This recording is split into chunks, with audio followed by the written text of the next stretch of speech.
শুরু করছি আমার আরণ্যক পাঠের ২৬তম পর্ব। গতবার যেখানে শেষ করেছিলাম সেখান থেকে আমার পাঠ এগিয়ে নিয়ে যাব কবি ভেঙ্কটেশ্বর প্রসাদের বাড়িতে লেখকের কি অভিজ্ঞতা হলো তাই দিয়েই আজকের পাঠের সূচনা।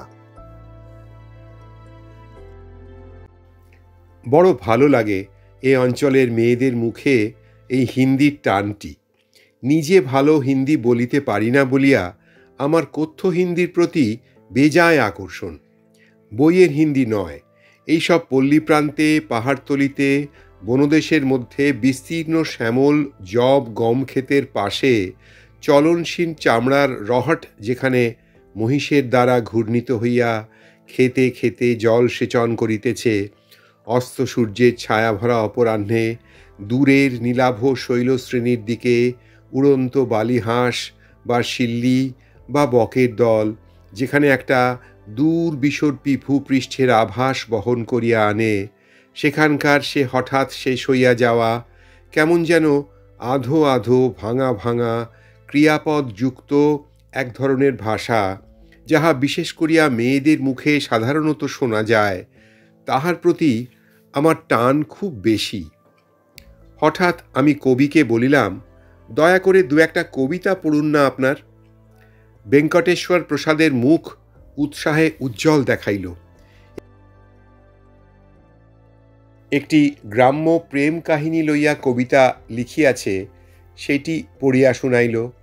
ছোট্ট একটি খালের এপারের মাঠে এক তরুণ যুবক বসিয়া ভুট্টার ক্ষেত পাহারা দিত। খালের ওপারের ঘাটে একটি মেয়ে আসিত নিত্য কলসি কাঁখে জল ভরিতে। ছেলেটি ভাবিত মেয়েটি বড় সুন্দর। অন্যদিকে মুখ ফিরাইয়া শীষ দিয়া গান করিত, ছাগল গরু তাড়াইত, মাঝে মাঝে মেয়েটির দিকে চাহিয়া দেখিত। কত সময় দুজনের চোখাচোখি হইয়া গিয়াছি, অমনি লজ্জায় লাল হইয়া কিশোরী চোখ নামাইয়া লইত।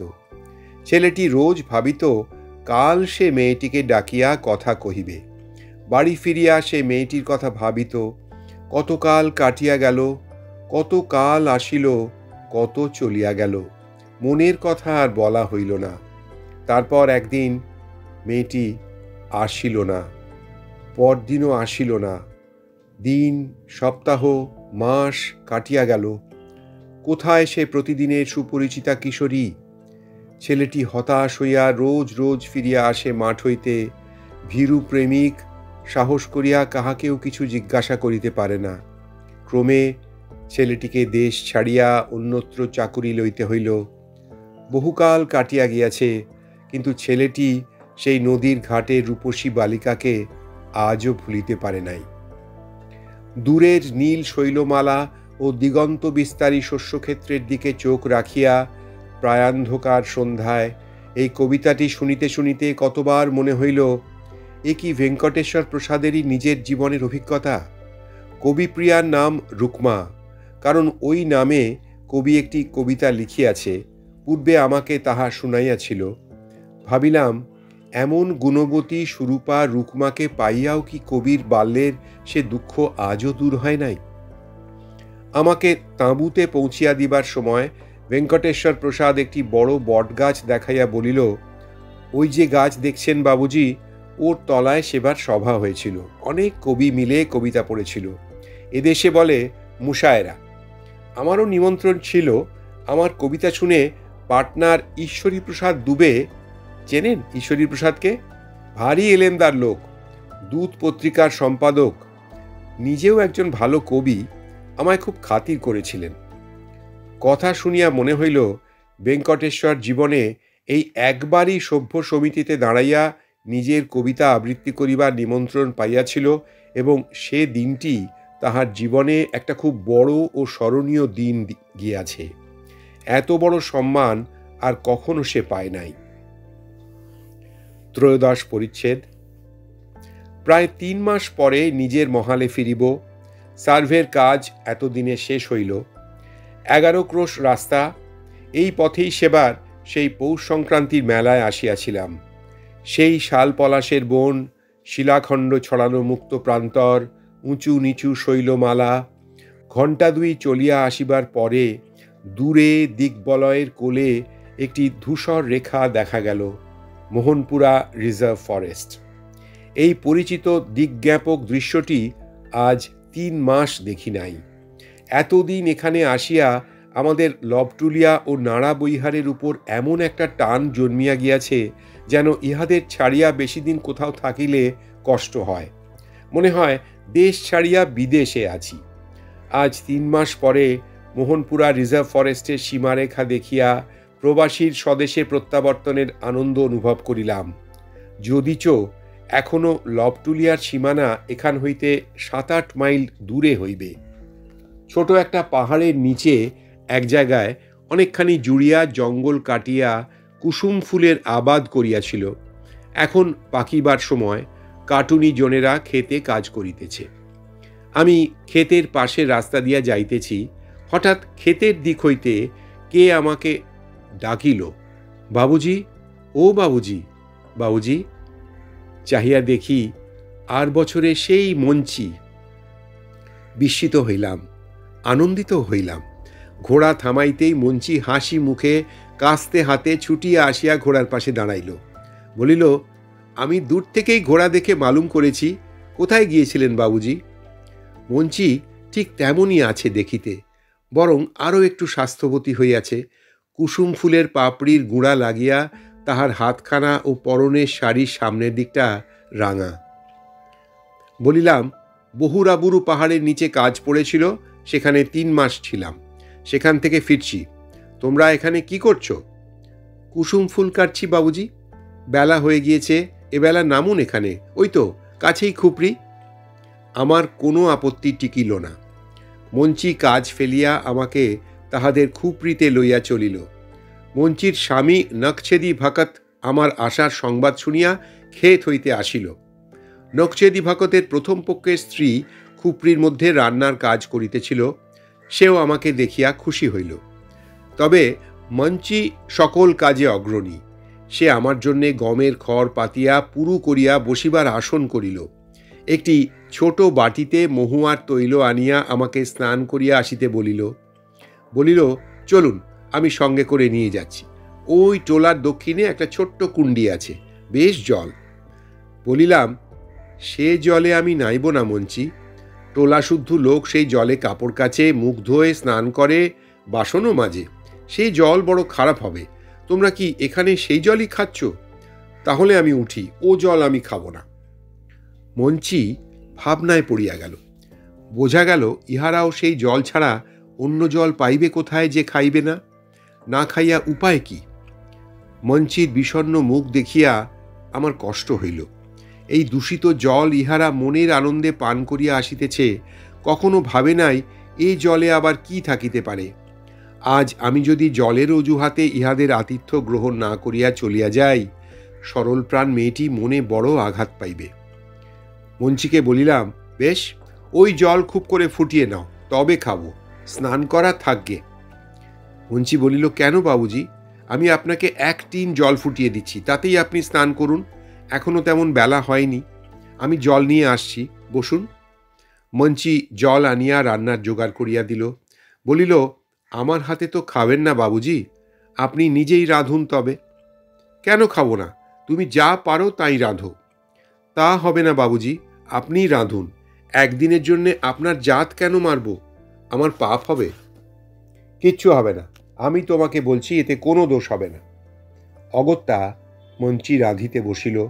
রাঁধিবার আয়োজন বিশেষ কিছু নয়, খানকতক মোটা মোটা হাতে গড়া রুটি ও বুনো ধুঁধুলের তরকারি। নখছেদি কোথা হইতে 1 ভাঁড় মহিষের দুধ জোগাড় করিয়া আনিল। রাঁধিতে বসিয়া মঞ্চি এতদিন কোথায় কোথায় ঘুরিয়াছে সে গল্প করিতে লাগিল। পাহাড়ের অঞ্চলে কলাই কাটিতে গিয়া একটা রাম ছাগলের বাচ্চা পুষিয়াছিল, সেটা কি করিয়া হারাইয়া গেল সে গল্প আমাকে ঠায় বসিয়া শুনিতে হইল। আমায় বলিল, বাবুজি, কাঁকোয়াড়া রাজের জমিদারিতে যে গরম জলের কুণ্ডু আছে জানেন? আপনি তো কাছাকাছি গিয়েছিলেন, সেখানে যাননি? আমি বলিলাম, কুণ্ডের কথা শুনিয়াছি, কিন্তু সেখানে যাওয়া আমার ঘটে নাই।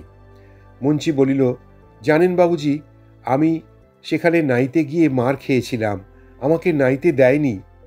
মঞ্চির স্বামী বলিল, হ্যাঁ, সে এক কাণ্ড বাবুজি, ভারী বদমাই সেখানকার পাণ্ডার দল। বলিলাম, ব্যাপারখানা কি? মঞ্চি স্বামীকে বলিল, তুমি বলো না বাবুজিকে, বাবুজি কলকাতায় থাকেন, উনি লিখে দেবেন, তখন বদমাইশ গুন্ডারা মজা টের পাবে। নকছেদি বলিল, বাবুজি, ওর মধ্যে সুরজকুণ্ড খুব ভালো জায়গা, যাত্রীরা সেখানে স্নান করে। আমরা আমলাতলির পাহাড়ের নিচে কলাই কাটছিলাম, পূর্ণিমার যোগ পড়ল কি না। মঞ্চি নাইতে গেল ক্ষেতের কাজ বন্ধ রেখে। আমার সেদিন জ্বর, আমি নাইব না। বড় বউ তুলসীও গেল না, ওর তত ধর্মের বাতিক নেই। মঞ্চি সুরজকুণ্ডে নামতে যাচ্ছে, পাণ্ডারা বলেছে, এই ওখানে কেন নামছিস? ও বলেছে, জলে নাইব। তারা বলেছে, তুই কি জাত? ও বলেছে, গাঙ্গোতা।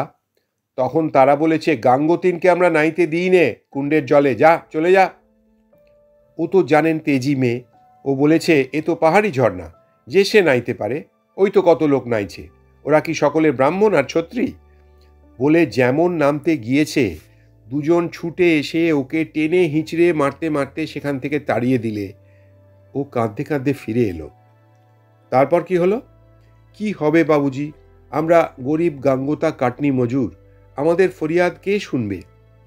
আমি বলি, কাঁদিস নে, তোকে আমি মুঙ্গেরের সীতাকুণ্ডে নাইয়ে আনব।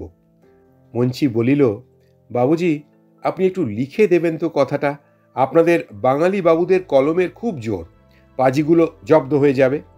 উৎসাহের সহিত বলিলাম, নিশ্চয়ই লিখব। তাহার পর মঞ্চি পরম যত্নে আমায় খাওয়াইল। বড় ভালো লাগিল তাহার আগ্রহ ও সেবা যত্ন। বিদায় লইবার সময় তাহাকে বারবার বলিলাম, সামনের বৈশাখ মাসে জব গম কাটুনির সময় তারা যেন নিশ্চয়ই আমাদের লবটুলিয়া বৈহারে যায়। মঞ্চি বলিল, ঠিক যাব বাবুজি, সে কি আপনাকে বলতে হবে? মঞ্চির আতিথ্য গ্রহণ করিয়া চলিয়া আসিবার সময় মনে হইল, আনন্দ, স্বাস্থ্য ও সারল্যের প্রতিমূর্তি যেন সে। এই বনভূমির সে যেন বনলক্ষ্মী, পরিপূর্ণ যৌবনা, প্রাণময়ী, তেজস্বিনী অথচ মুগ্ধা, অনভিজ্ঞা, বালিকা স্বভাবা। বাঙালির কলমের উপর অসীম নির্ভরশীলা এই বন্য মেয়েটির নিকট সেদিন যে অঙ্গীকার করিয়া আসিয়াছিলাম, আজ তাহা পালন করিলাম। জানি না ইহাতে এতকাল পরে তাহার কি উপকার হইবে। এতদিন সে কোথায়, কিভাবে আছে, বাঁচিয়া আছে কিনা, তাহাই বা কে জানে। শ্রাবণ মাস, নবীন মেঘে ঢল নামিয়াছে অনেক দিন।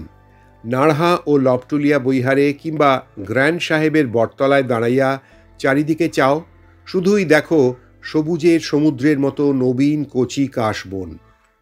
একদিন রাজা দবরুপান্নার চিঠি পাইয়া শ্রাবণ পূর্ণিমায় তাঁর ওখানে ঝুলনোৎসবের নিমন্ত্রণ রক্ষা করিতে চলিলাম। রাজু ও মটুকনাথ ছাড়িল না, আমার সঙ্গে তাহারাও চলিল। হাঁটিয়া যাইবে বলিয়া উহারা রওনা হইল আমার আগেই। বেলা 1:30টার সময় ডোঙায় মিছি নদী পার হইলাম। দলের সকলের পার হইতে 2:30 বাজিয়া গেল। দলটিকে পিছনে ফেলিয়া তখন ঘোড়া ছুটাইয়া দিলাম। ঘন মেঘ করিয়া আসিল পশ্চিমে, তারপরেই নামিল ঝমঝম বর্ষা। কি অপূর্ব বর্ষার দৃশ্য দেখিলাম সেই অরণ্য প্রান্তরে। মেঘে মেঘে দিগন্তের শৈলমালা নীল, থমকানো কালো বিদ্যুৎগর্ভ মেঘে আকাশ ছাইয়া আছে। কচিত পথের পাশের শাল কি কেঁদ শাখায় ময়ূর পেখম মেলিয়া নৃত্যপরায়ণ। পাহাড়ি ঝর্ণার জলে গ্রাম্য বালক বালিকা মহা উৎসাহে শালকাঠির ও বন্য বাঁশের ঘুনি পাতিয়া কুচো মাছ ধরিতেছে। ধূসর শিলাখণ্ড ভিজিয়া কালো দেখাইতেছে। তাহার উপর বসিয়া মহিষের রাখাল কাঁচা শালপাতার লম্বা বিড়ি টানিতেছে। শান্ত স্তব্ধ দেশ, অরণ্যের পর অরণ্য, প্রান্তরের পর প্রান্তর, শুধুই ঝর্ণা, পাহাড়ি গ্রাম, মরুম ছড়ানো রাঙা মাটির জমি, কচিত কোথাও পুষ্পিত কদম্ব বা পিয়াল বৃক্ষ। সন্ধ্যার পূর্বে আমি রাজা দবরুপান্নার রাজধানীতে পৌঁছিয়া গেলাম। সেবারকার সেই খড়ের ঘরখানা অতিথিদের অভ্যর্থনার জন্য চমৎকার করিয়া লেপিয়া পুঁছিয়া রাখা হইয়াছে। দেওয়ালে গিরিমাটির রং, পদ্ম গাছ ও ময়ূর আঁকা, শাল কাঠের খুঁটির গায়ে লতা ও ফুল জড়ানো। আমার বিছানা এখনও আসিয়া পৌঁছায় নাই। আমি ঘোড়ায় আগেই পৌঁছিয়াছিলাম, কিন্তু তাহাতে কোনো অসুবিধা হইল না। ঘরে নূতন মাদুর পাতাই ছিল, গোটা 2 ফর্সা তাকিয়াও দিয়া গেল। একটু পরে ভানুমতি একখানা বড় পিতলের সরাতে ফলমূল কাটা ও এক বাটি জাল দেওয়া দুধ লইয়া ঘরে ঢুকিল। তাহার পিছু পিছু আসিল একখানা কাঁচা শালপাতায় গোটা পান, গোটা সুপারি ও অন্যান্য পানের মশলা সাজাইয়া লইয়া আরেকটি তাহার বয়সী মেয়ে। ভানুমতির পরনে একখানা জাম রঙের খাটো শাড়ি হাঁটুর উপরে উঠিয়াছে, গলায় সবুজ ও লাল হিংলাজের মালা, খোঁপায় জলজ স্পাইডার লিলি গোঁজা। আরও স্বাস্থ্যবতী ও লাবণ্যময়ী হইয়া উঠিয়াছে ভানুমতি। তাহার নিটল দেহে যৌবনের উচ্ছ্বলিত লাবণ্যের বাণ ডাকিয়াছে। চোখের ভাবে কিন্তু যে সরলা বালিকা দেখিয়াছিলাম, সেই সরলা বালিকাই আছে। বলিলাম, কি ভানুমতি, ভালো আছো? ভানুমতি নমস্কার করিতে জানে না। আমার কথার উত্তরে সরল হাসি হাসিয়া বলিল, আপনি বাবুজি? আমি ভালো আছি। কিছু খান, সারাদিন ঘোড়ায় এসে খিদে পেয়েছে খুব। আমার উত্তরের অপেক্ষা না করিয়া সে আমার সামনে মাটির মেঝেতে হাঁটু গাড়িয়া বসিয়া পড়িল ও পিতলের থালাখানা হইতে 2খানা পেঁপের টুকরা আমার হাতে তুলিয়া দিল। আমার ভালো লাগিল ইহার নিঃসংকোচ বন্ধুত্ব। বাংলাদেশের মানুষের কাছে ইহা কি অদ্ভুত ধরনের, অপ্রত্যাশিত ধরনের নূতন, সুন্দর, মধুর। কোনো বাঙালি কুমারী অনাত্মীয়া ষোড়শী এমন ব্যবহার করিত? মেয়েদের সম্পর্কে আমাদের মন কোথায় যেন গুটাইয়া পাকাইয়া জড়সড় হইয়া আছে সর্বদা। তাহাদের সম্বন্ধে না পারি প্রাণ খুলিয়া ভাবিতে, না পারি তাহাদের সঙ্গে মন খুলিয়া মিশিতে। আরও দেখিয়াছি এদেশের প্রান্তর যেমন উদার, অরণ্যানী, মেঘমালা, শৈলশ্রেণী যেমন মুক্ত ও দূরচ্ছন্দা, ভানুমতির ব্যবহার তেমনি সংকোচহীন, সরল, বাধাহীন, মানুষের সঙ্গে মানুষের ব্যবহারের মতো স্বাভাবিক। এমনই পাইয়াছি মঞ্চির কাছে ও বেঙ্কটেশ্বর প্রসাদের স্ত্রীর কাছে। অরণ্য ও পাহাড় এদের মনকে মুক্তি দিয়াছে, দৃষ্টিকে উদার করিয়াছে। এদের ভালোবাসাও সে অনুপাতে মুক্ত, দৃঢ়, উদার। মন বড় বলিয়া এদের ভালোবাসাও বড়। কিন্তু ভানুমতির কাছে বসিয়া হাতে তুলিয়া দিয়া খাওয়ানোর তুলনা হয় না। জীবনে সেদিন সর্বপ্রথম আমি অনুভব করিলাম নারীর নিঃসংকোচ ব্যবহারের মাধুর্য। সে যখন স্নেহ করে তখন সে কি স্বর্গের দ্বার খুলিয়া দেয় পৃথিবীতে। ভানুমতির মধ্যে যে আদিম নারী আছে, সভ্য সমাজে সে নারীর আত্মা সংস্কারের ও বন্ধনের চাপে মূর্ছিত। সেবার যেরকম ব্যবহার পাইয়াছিলাম, এবারকার ব্যবহার তার চেয়েও আপন। ভানুমতি বুঝিতে পারিয়াছে এ বাঙালি বাবু তাদের পরিবারের বন্ধু, তাদেরই শুভাকাঙ্ক্ষী, আপনার লোকেদের মধ্যে গণ্য। সুতরাং যে ব্যবহার তাহার নিকট পাইলাম তাহা নিজের স্নেহময়ী ভগিনীর মতোই। অনেককাল হইয়া গিয়াছে, কিন্তু ভানুমতির এই সুন্দর প্রীতি ও বন্ধুত্বের কথা আমার স্মৃতিপটে তেমনই সমুজ্জ্বল। বন্য অসভ্যতার এই দানের নিকট সভ্য সমাজের বহু সম্পদ আমার মনে নিষ্প্রভ হইয়া আছে। রাজা দব্রু উৎসবের অন্য আয়োজনে ব্যস্ত ছিলেন। এইবার আসিয়া আমার ঘরে বসিলেন। আমি বলিলাম, ঝুলন কি আপনাদের এখানে বরাবর হয়? রাজা দব্রু বলিলেন, আমাদের বংশে বহুদিনের উৎসব এইটি। এই সময় অনেক দূর থেকে আত্মীয় স্বজন আসে ঝুলনে নাচতে। 2.5 মণ চাল রান্না হবে কাল। মটুকনাথ আসিয়াছে পণ্ডিত বিদায়ের লোভে। ভাবিয়াছিল কত বড় রাজবাড়ি, কি কাণ্ডই আসিয়া দেখিবে। তাহার মুখের ভাবে মনে হইল সে বেশ একটু নিরাশ হইয়াছে। এই রাজবাড়ি অপেক্ষা টোল গৃহ যে অনেক ভালো। রাজু তো মনের কথা চাপিতে না পারিয়া স্পষ্টই বলিল, রাজা কোথায় হুজুর? এ তো এক সাঁওতাল সর্দার। আমার যে কটা মহিষ আছে রাজার শুনলাম তাও নেই হুজুর। সে ইহারই মধ্যে রাজার পার্থিব সম্পদের বিষয় অনুসন্ধান করিয়াছে। গরু মহিষ এদেশের সম্পদের বড় মাপকাঠি। যার যত মহিষ সে তত বড় লোক। গভীর রাত্রে চতুর্দশীর জ্যোৎস্না বনের বড় বড় গাছপালার আড়ালে উঠিয়া যখন সেই বন্য গ্রামের গৃহস্থ বাড়ির প্রাঙ্গণে আলো আঁধারের জাল বুনিয়াছে, তখন শুনিলাম রাজবাড়িতে বহু নারী কণ্ঠের সম্মিলিত এক অদ্ভুত ধরনের গান। কাল ঝুলন পূর্ণিমা, রাজবাড়িতে নবাগত কুটুম্বিনী ও রাজকন্যার সহচরীগণ কল্লকার নাচ গানের মহলা দিতেছে। সারা রাত ধরিয়া তাহাদের গান ও মাদল বাজনা থামিল না। শুনিতে শুনিতে কখন ঘুমাইয়া পড়িয়াছি, ঘুমের মধ্যে ওদের সেই গান কতবার যেন শুনিতে পাইতেছিলাম।